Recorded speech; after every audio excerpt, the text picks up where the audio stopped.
going back to the show now. Yeah. The music selection, your song selections, was something special. I love that music. Well, let me help. All that rhythm and blues.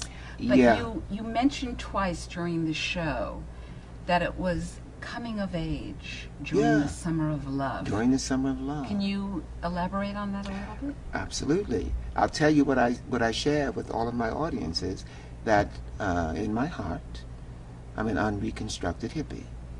Because I came of age during the Summers of Love.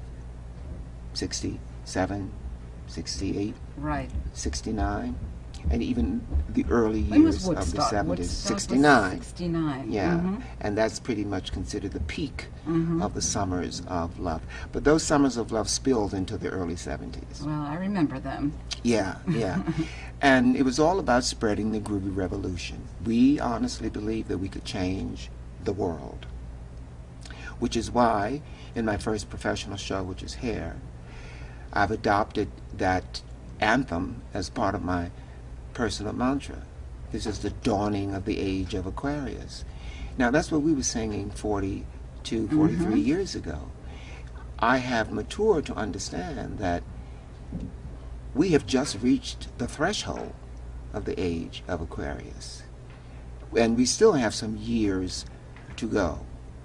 So my mission, if you will, I can still proselytize about the age of peace and unity and togetherness that's still on its way. We're on the brink of it right now. And that is what informs my performance. Because as corny as it sounds, what the world needs now is love, sweet love. No, as Dusty Springfield puts it, not just for some, but love for everyone. Now, we profess that with our lips, but if it doesn't come out of here, then it's a big lie. That comes through your show. Yeah, I'm glad it does. I'm glad it does. People refer to this performance of mine, Black by Popular Demand, as my one-man show, and I correct them and said, no, no, no, no, no. I'm not the only person on that stage. I didn't come into the theater community to be alone on a stage. I have enough solitude in my personal life. I came for the community and for the relationship between two or more actors. Now, if I'm on stage alone, whose light am I going to reflect? And who's going to reflect my light? I had read a statement that you mentioned in an interview in backstage, that when you first began your career, you were thinking that theater is a way of life. Well, yeah, well, that's But every... then corrected. That used to be. Yeah. But yeah, your yeah, new philosophy now is... Theater as a way to life. life. That's the mature version.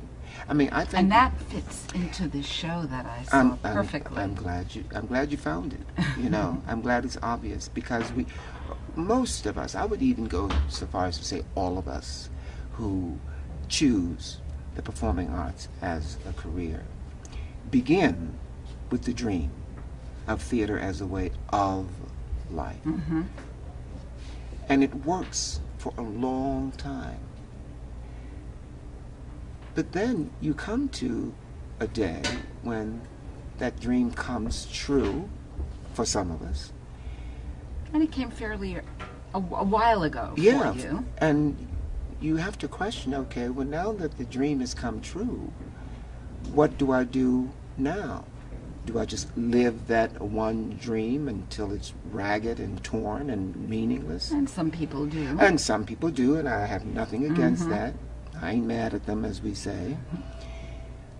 But how much more wonderful to leave that finite journey behind, theater as a way of life, and begin your infinite journey, which is theater as a way to life. That's endless. It's a beautiful statement. Yes. It's very inspiring. Yeah. So, to close the interview, All right. and since I come from a background of nurturing new performers. Yes, and you do it well. What words of advice can you give to someone first starting out on stage, in cabaret? All right, here's my words of wisdom. I don't call it advice because you know what the ancients say about advice. What? The wise don't need it, and fools won't follow it. That's very clever. So I don't give advice. But what I do is share what I experience. That's another responsibility of artists. You know, nowadays, because of the threat of terrorism, we say, if you see something, say something. Well, I've always say, if you know something, share something. And this is what I know. Miracles are commonplace. Blessings are an everyday occurrence. Where we get confused is when we chase after other people's blessings, or when we covet a miracle that doesn't have our name on it. That's when we get into trouble.